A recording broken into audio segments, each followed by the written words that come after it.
She smiled at another man like I didn't exist. I walked away, until her terrified scream cut the air and everything I thought I knew unraveled. The smile should have been a small thing. A hairline crack in a wall you patch with denial and move on.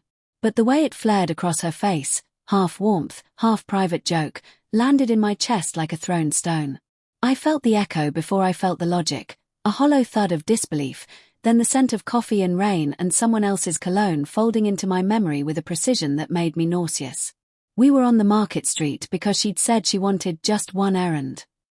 It was a Thursday, the sky low and grey, steam rising off the road where buses hissed.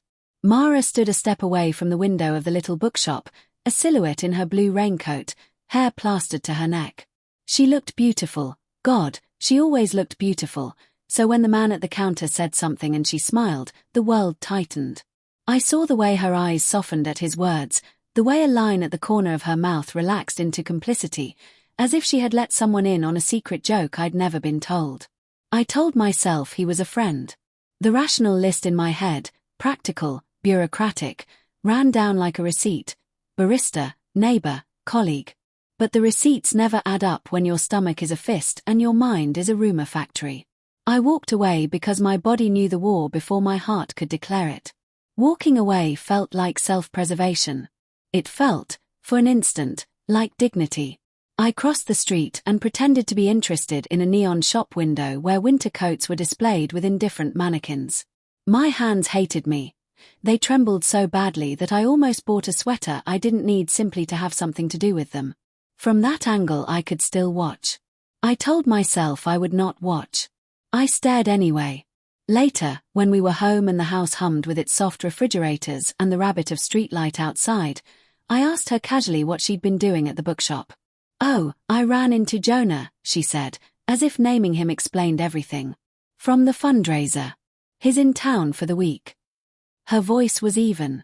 She placed the kettle on the stove like someone describing the weather. She put the kettle's little lid on with a habitual click and I noticed the smell of bergamot on her wrist. Not perfume, something lighter, a skin scent that belonged to mornings and borrowed sweaters. I shoved that scent into the bottom drawer in my mind labeled dangerous things. Jonah. Fundraiser. In town. The rational list put up a white flag against the ragged skyline of my intuition. I wanted to believe her. I wanted to fold my suspicions back into a neat paper boat and set them afloat down the drain. I wanted to be the husband who trusted. It was, after all, the way we met, over shared trust and clumsy honesty. Mara always said our relationship fit together because of the small mercies, the ways we let each other make mistakes and still show up with coffee. But the small mercies turned mercenary inside me. Little fissures opened as if someone were scoring a plate in a pattern, a receipt for a restaurant long after midnight, a lipstick mark on a sleeve she swore was mine, the way she had started saying we less and I more when she spoke about the weekends. Each fissure was excusable in isolation. Together they outlined a map that smelled like betrayal. I began to look without really knowing I was doing it. I rifled through drawers with the mechanical politeness of someone tidying a room he intends to leave. I checked her phone the way you check the oven to make sure it's off, habit with a tremor of anxiety beneath. Her messages were mostly innocuous: festival planning, charity volunteers, banal chain texts. The thing with betrayal is that it hides in the spaces between things. It didn't announce itself with fireworks, it hid behind mundane receipts and the extra hours she spent at work, behind the soft lies she told about staying late to finish a project. When I thought about confronting her, I rehearsed lines like a priest preparing for confession. The rehearsals were civilized.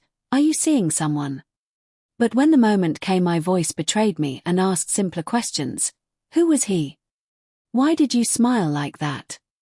The words were small and ragged. So were her hands. She looked at me, and for a moment the house became glass. I could see the memory of our first apartment, the cheap curtains, the way she'd laughed as she tried to learn to make my mother's stew. I saw the way she'd put her hand on mine during storms, as if to anchor us both. For a heartbeat I listened for the old softness I used to trust. "It was Jonah," she said. "He's organizing the community outreach. He was joking about a raffle prize. He told a stupid anecdote about a cat at the gallery." I smiled. It was nothing. Nothing, I repeated, and the word tasted like metal. I didn't believe her statement then, and I don't know when belief left permanently. Maybe it was the line in her voice where she subdued the guilt I hadn't yet allowed myself, or maybe it was the steady way she avoided my eyes. Whatever the reason, I left it standing like a half-finished painting I couldn't erase. In the nights that followed, my sleep became a fractured thing. I would wake at 2 a.m. to the precise memory of the smile and map variations like an obsessive cartographer. I catalogued excuses, a fundraiser, a last-minute meeting, a running friend. I drafted conversations in my head and deleted them. I watched her across the room when she read, the lamplight knitting ridges of light across her face, wondering whom she imagined when she smiled. I noticed the way her laugh had a different pitch sometimes, like it was shared with someone else. Still, there were moments that made me doubt my doubts. One night she came home exhausted, collapsed on the couch, and cried about a terrible miscommunication with a volunteer. Her shoulders were bare and real and pleading. She fell asleep on my chest and I listened to the human rhythm of her breathing and felt ashamed for ever letting suspicion be a wall between us. I stroked her hair and told myself I would be better, that I would trust. But the mind trained by betrayal doesn't forget the thrill of its own suspicions. If anything, it learns to be surgical. I began to follow. Not at first in a cloak and dagger way, more like someone reading the same paragraph until new meaning revealed itself. I found myself sailing in the quicksilver gap between jealousy and evidence. I trailed her one rainy Tuesday down to the community center, told myself I would wait in my car for 40 minutes and go home. She walked in, held a clipboard, laughing with volunteers. She moved with the same ease she always had. Jonah was there, leaning casually against a folding table, hair damp from the rain, laughing at something she said. She laughed back in that same soft half-smile that hadn't stitched my calm months ago. I told myself to leave. I told myself again. I didn't. I watched them set up folding chairs, watched the way he handed her a cup and the way she accepted it, and something like a blow fell into my chest. I walked away before anything happened. Walked away because walking away is an act of control, and I wanted control. If I had wanted to conserve dignity, I failed. I thought the scream came from a different street entirely. The sound ripped through the air, piercing, raw, like the world split and someone had opened the wound of the city. It came from the community center, from the direction I had purposefully left. I ran. My feet slapped the pavement. Rain hit my face like truth. My legs were faster than my reason, and for the first time since we'd been married, the house and the life I'd imagined shattered into 1,000 small noises. When I reached the steps, a woman was on the ground, neighbors gathered around in a shocked ring. I pushed through and found Mara on her knees at the curb, hands in the street, a flinch of something obscene and awful in the air, blood, the metallic stink of it, glinting on the asphalt. Her lips moved, soundless at first, then a thin wail. She pointed, gasping, at Jonah. He was on the sidewalk, holding his chest, eyes wide and unfocused. A man had fallen from the back of a delivery truck, or perhaps tripped. Someone shouted ambulance, and the chaos knitted itself into the edges of my vision like an old photograph shaking apart. Mara was on her feet in a second, the rain plastering her raincoat to her back. She had a cut on her palm, which she pressed to the concrete. Blood soaked the sleeve of her coat like a red flag. She was screaming for help, for an ambulance, for anyone to see what was happening. Jonah was pale and trembling. He kept repeating, he just collapsed. His hands were steady in a way that made my skin cold. He kept saying, call someone. There was no time for jealousy in the immediate arithmetic of emergencies. I took off my coat and laid it over Jonah's shoulders like an apology. Someone had pressed a towel to his mouth. Someone else was on the phone. Mara's eyes found mine as a paramedic knelt in horror at Jonah's side. For a suspended second, she looked at me with a raw, pleading clarity. Please, not this. Her face was open, exposed, and I could see the way her mouth trembled with something that was not guilt but dread. We followed the ambulance in a quiet car. It felt obscene to be in that small capsule, a husband and a wife, after the leak of suspicion had soaked everything between us. In the waiting room the fluorescent lights hummed and a television murmured the news while we sat like two guilty parties at a trial we had not scheduled. Jonah was in surgery. They said he might pull through, They said it was too soon to tell. They said nothing about teeth, nothing about smiles. In the hour between surgery and the truth, my supposed certainties unraveled into threads I could trace with my fingertips. I thought about the smile in the bookshop and the way it had lived in my mind as proof rather than a possibility. I thought about all the small betrayals I had built out of paper, accusations folded into planes and tossed into the house to hover like flies. Mara sat with her hands to her face and sobbed until the sobs were small hiccups. I wanted to be the man who comforted her. I wanted to be the man who could earn her trust again. But my mouth, traitorously, formed the words I'd saved as weapons. "Who is he to you?" I asked.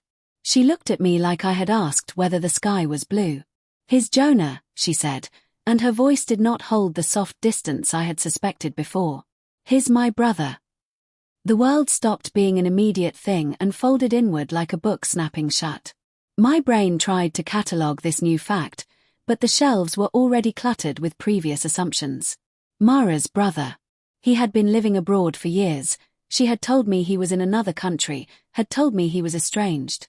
I remembered the silence in their family photos, the way she'd refused invitations when siblings gathered. She had kept pieces of herself in boxes I'd never been allowed to open. She spoke then, in a voice that was both brittle and steady, as if each word cost her something. Jonah had come back because their mother had died, because the family home needed hands, because he had been ill, depression, a condition not easily named, a wound without a neat explanation. He had been working odd jobs, the kind that left you tired and shaky, and had collapsed because his heart had given out beneath an unforgiving sky, because the medication he'd stopped taking in dark months had finally exacted its price. She had kept it private. She had smiled for him as you smile at a person you love who carries private grief, because she had been relieved to see him standing, alive, in front of her at last. Her smile was not a door opened to a lover. It was a salve placed over an old hurt, a private joke between siblings, the kind of smile that means, "I remember you." I had been wrong in the most aching way. The space between wife and sister was a sacred geography I'd ignored because it didn't fit the story I had been telling myself. When Jonah came out of surgery, gaunt, pale, asleep under the sedative hum, he had my jacket across his chest like a blanket. His fingers twitched as if in memory. His eyes opened and he looked at Mara with a muddled recognition and at me with a stranger's suspicion. I wanted to say I was sorry. I wanted to kneel and confess that I had watched, that I had judged without proof, that I had let a small, private gesture become an indictment. But the apology lodged in my throat like a stone. I thought, I began, and the sentence folded in on itself. How do you apologize for an imagination that has grown teeth? How do you say you misread the map of a person's life and in doing so nearly decimated the fragile edges of their heart? Mara's hand found mine as Jonah slept. Her fingers were clammy, and the cut on her palm shone like a scarlet secret. "You walked away," she said softly, not as accusation but as an observation. Rain on pavement. "You walked away instead of talking to me. You watched. Tom. You watched me like I could be catalogued." Her words opened into a deeper regret that felt mutual. I thought about the times I'd retreated into my own mind instead of asking her to meet me there. I saw, for a moment, a slideshow of our years. The way mistrust can plant itself like a vine in the spaces where you don't speak. "I'm sorry," I said, one of the truest, smallest confessions I'd ever made. It was a confession for the watching, for the hurt, for the slow erosion of trust. Jonah lived. He had a long recovery, filled with checkups and conversations interrupted by the brittle silence of hospitals. He was, as Mara explained at midnight in the room that smelled of antiseptic and boiled tea, a man whose health had frayed at the edges. He had a history of self-abandonment mixed with a stubborn love for his sister. Mara had kept pieces of that history close because when you love someone who has a history of falling apart, your role becomes catcher. She had learned to smile to anchor him, to be a steady presence while he arranged himself in the world again. When we left the hospital that night, the city looked different, cleaner, or maybe it was just the way my vision had been rearranged. I thought of the smile in the bookshop, and of how small scenes can be inflated into catastrophes if you let them. I thought of all the things I had done wrong, the private investigations, the withheld trust, the nights I let suspicion be the pillow I slept on. But the knowledge that I had been wrong did not undo the ache. If anything, it magnified it. Betrayal, I learned then, is not only what is done to you. It is what you do when you choose to believe your worst assumptions. It's the way you walk away. We drove home in silence, and Mara rested her head against my shoulder as if to anchor herself anew. Outside the car, a street light flickered and the rain softened to a sheen. I told myself I would be different. I told myself I would ask before I accused next time. I told myself I would be brave enough to open doors. But honest vows are fragile things. By the time we reached the house and unfolded into our rooms, the memory of Jonah's pale face returned like a ghost, and in the small hour before sleep, I found my mind drafting new lists of apologies to make, of habits to change, of nights I would reclaim. The next morning I found the bookshop receipt in my pocket. It was a small, folded strip of paper, wet at the edges from the rain. On the back, in Mara's handwriting, were words that would later cut into me like a file: calls to make, doctor for Jonah, remember to listen. I had walked away once and almost lost everything. This time, with the proof of my mistake folded in my hand, I vowed I would not. I would go back and stand in front of the window and meet her eyes. But when I opened the door to the bedroom, she was gone. The house smelled like coffee and detergent, small domestic absolutes that said someone had been here a moment before. The bed was undisturbed except for the flattening where she'd been sleeping. A book lay open at the page she'd left, a bookmark, Jonah's hospital bracelet, slipped between pages. My stomach lurched with the emptiness, like an elevator losing its cable. I called her and it went straight to voicemail. I left a message that was careful.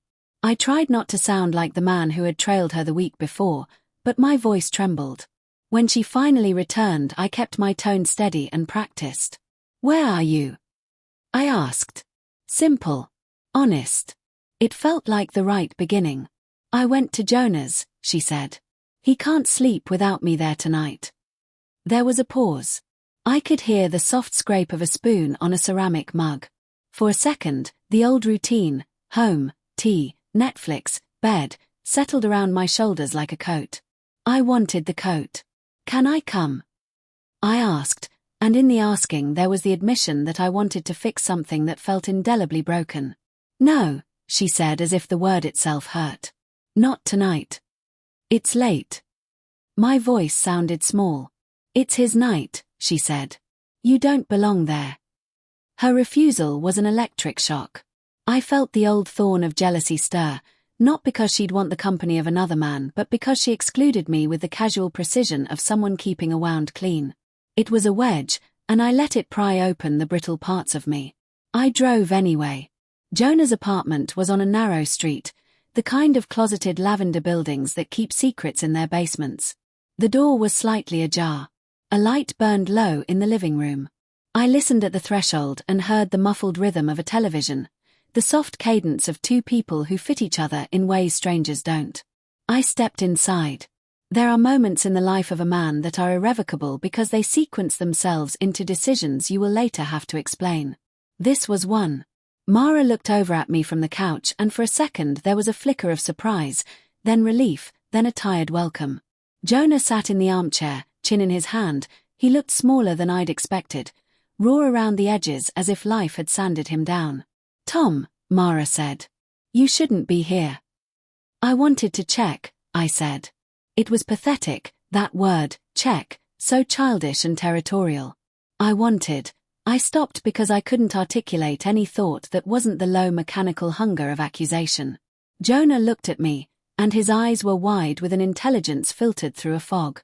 "You're Mara's husband?" he asked, and there was no venom in it, only curiosity, as if he were trying to place me in the narrative of her life. "She told me you were a good man." The words pinched at me. Good man. I wanted to say he had no right to that assessment, that he didn't know Mara as I did. But I also knew it was true in a way I'd been refusing to allow. I was a good man in small ways, steady salary, reliable laugh, an ability to remember anniversaries. But I had been a bad man in the big ways, the ones that matter in a marriage, where trust is currency, and I had spent mine recklessly.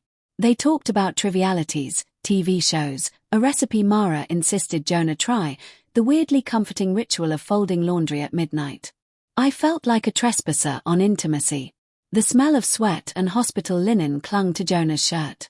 He laughed at a joke Mara made about old family collapses, and I watched her smile again, but this time the scene settled differently. It was not infidelity. It was caretaking. Love's shapes are many, and sometimes they look like laughter across a room while someone else rests. I left without saying anything. When I reached the car, my hands were empty, and I drove without direction until the city blurred. I wanted to punish her, to punish myself. The house seemed too small when I reached it. Shadows pooled in the corners like old disappointments, and the silence was a living thing. That night, the house slept without her on one side of the bed. I listened to the mattress springs sound like arguments. I told myself I would behave differently, that I would call, that I would apologize for the moments I had walked away. But apologies are brittle in the dark. I fell into a sleep that tasted of iron. The next morning she returned as if nothing monumental had happened, as if the previous nights hadn't reconfigured the landscape between us. I tried to voice my fear, my tendency, my shame. She listened and then, with the soft pragmatism that always steadied me, she made coffee and put a hand on my wrist. "You have to tell me when you feel this way," she said. "Don't follow me. Talk." I meant it then, the vow was honest. I wanted to repair the fissure. I wanted to be better. For a brief, luminous day we moved like people who had learned not to bruise the same spot twice. We went to the farmer's market, held hands like we were demonstrating to a skeptical world that we could be simple and unornamented and true. Then Jonah called. He needed a ride to the clinic. His voice was thinner. The edges had been worn away by nights in which sleep had fled. Mara looked at me then with a stare that asked for help without the plea. "Can you take him?" she asked. There was an economy to the request, a trust placed on me like a test. I said yes, because yes was the right answer and because I wanted to be the kind of man who showed up. In the car Jonah talked about small things, a neighbor's dog, a vending machine that ate coins. He spoke slowly, as if piecing together sentences from thin paper. At a light he looked at me and smiled, a small, bewildered smile of someone who mistakes kindness for a miracle. I felt the old, dangerous sensation of ownership rise like something smug and protective in my chest. He was part of Mara. To be kind to him was to be kind to her, and so I put out my hand and said, "Your family." "You could be," he said. "If you wanted to be." The statement was simple. It landed like a stone. He did not mean it as a provocation. It was a straightforward consideration, the kind of remark people make when they are lonely and honest. I wanted to say I wanted to be anything she needed, but the words got caught in my throat. I imagined my life anchored to another person in a different way, and I flinched. At the clinic Jonah's nurse said something about medication and compliance and the slippery slope of mental health. She asked Jonah to wait and disappeared into a back room. He sat in the plastic chair quiet, and I watched him take a breath like a man measuring how much oxygen he could afford. When he left the room, he dropped his folder. Papers spilled like parachutes, and from the mess fell a small, dog-eared photograph. The kind of picture people keep in wallets and carry in the seams of their lives.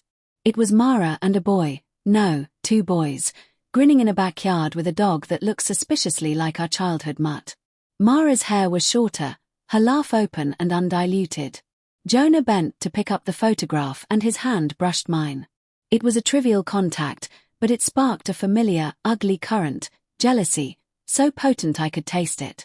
"We used to fight over who got to push the swing," Jonah said, and his voice had a tenderness that was not indirect.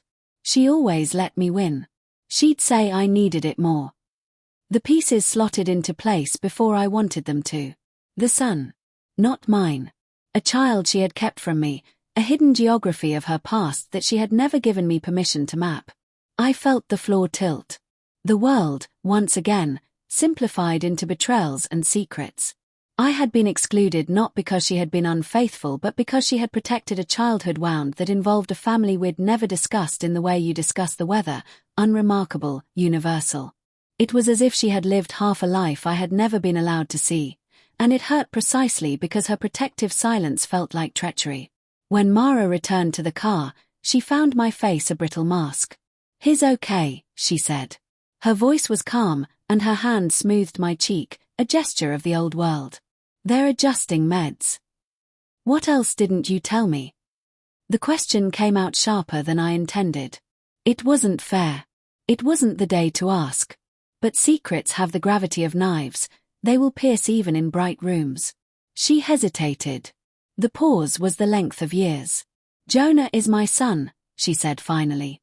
The world narrowed to the sound of my own breathing. Jonah, my brother, my friend, no. The word son hung there like an accusation. She explained in a rush then, words tumbling like a dam breaking. She had been 19 and pregnant. Her parents had been cruelly pragmatic. An adoption had been arranged by people who thought they were saving her from disgrace. She had found Jonah again years later, a messy, awkward reunion. He had been a teenager then, and she had vowed to be the mother she hadn't been allowed to be. She had told me parts of this story in a different language, fragments. I had a hard time, I was a mess, but she had never said the word. I felt something in me either collapse or recalibrate. I wasn't sure which. Betrayal had been a cloak that fit me uncomfortably, but now the cloak fell away and revealed a man who had been wrong in an immeasurable way.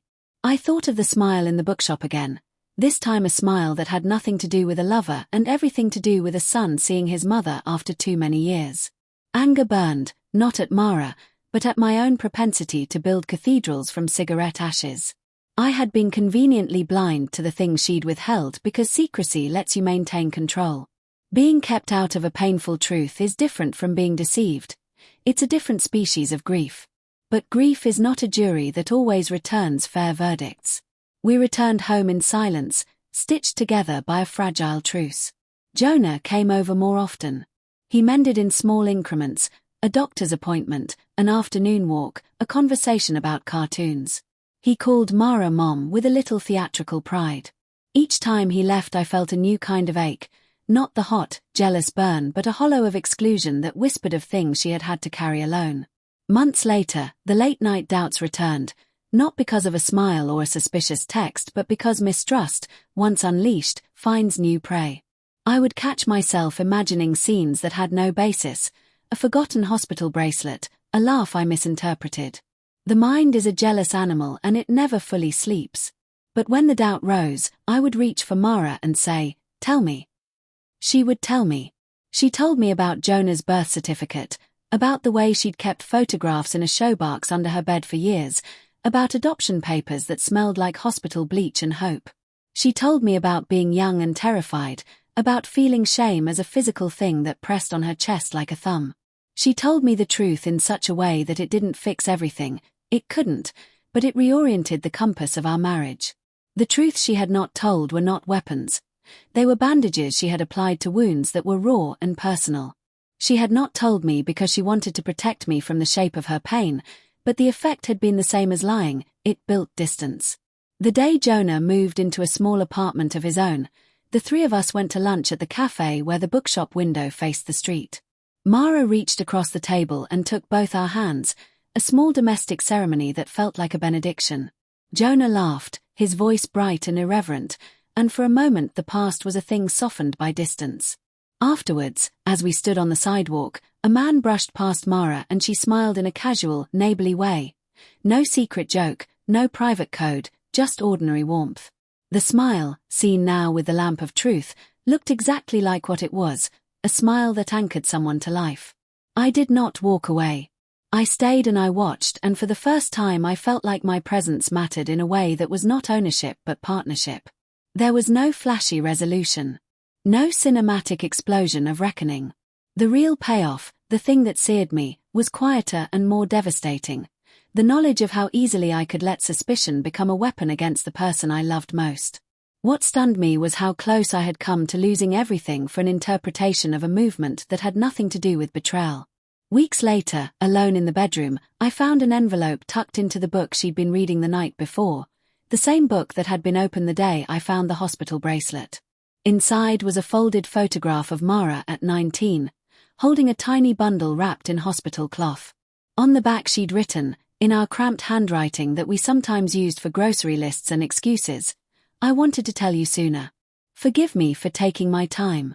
I read the note until the words blurred, and I let the shame and the regret and the aching love move through me like a slow tide. I pressed the photograph to my chest. Forgiveness is a muscle, it must be worked. I learned that betrayal wears many faces. Not only the obvious open wound of cheating but the private shield of a past someone keeps hidden out of fear. I also learned that suspicion can be a cruelty as severe as any infidelity. Walking away had almost killed us, had almost killed the thing between us that was greater than misunderstanding, our capacity to stand with each other in the small, relentless weather of being human. Years later, when the memory of that first smile threatened my peace like an old bruise, I would find the photograph again and remember the scream, the visceral, terrible scream that had pulled me back from the brink. It was her scream not because of a lover but because she was terrified of losing a son and, for a breath, terrified that I had already left her. In the end, the twist that stunned me was not a cinematic betrayal but a revelation about myself, that I could be the architect of the very thing I feared. The true shock was not her treachery but my capacity to misread tenderness as treason and to turn it into a weapon. Mara and I rebuilt in small, careful increments. We learned to speak the words before the doubts grew teeth, to hand each other the small proofs of presence that ordinary life requires. Jonah grew into a man who remembered his mother's face as a warm harbor and learned to call me Tom without suspicion. We never returned to the theater of the Market Street with the same naive eyes, but sometimes we walked past the bookshop and paused and she would squeeze my hand. I would think of the night I'd walked away, of the way my body had betrayed me before my heart could be brave, and I would apologize to the empty air. She would smile then, not the private smile that had once loosened my gut but the open, luminous smile that belonged to someone who had been seen and chosen anyway. And for the first time, I believed it was for me.